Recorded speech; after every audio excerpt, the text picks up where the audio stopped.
તો રાજ્યમાં વધુ એકવાર શર્મસાર કરતી ઘટના સામે આવી છે। સુરતના પલસાડામાં 4 વર્ષીય બાળકી પર દુષ્કર્મ આચરવામાં આવ્યું।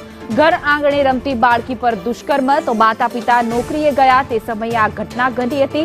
બાળકી રડતા રડતા ઘરે આવી હતી। બાળકીના ગુપ્ત ભાગમાંથી લોહી વહેતા ભાંડો ફૂટ્યો હતો। પોલીસે એક શકમંદની અટકાયત પણ કરી છે।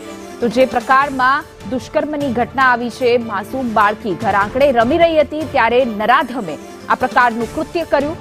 માતા પિતા છે તે નોકરીએ ગયા હતા ત્યારે આ સમગ્ર ઘટનાને લઈ એક શકમંદની પોલીસે અટકાયત પણ કરી છે। ત્યારે ગુજરાતના કાયદા વ્યવસ્થા ઉપર પણ સવાલ ઉઠી રહ્યા છે।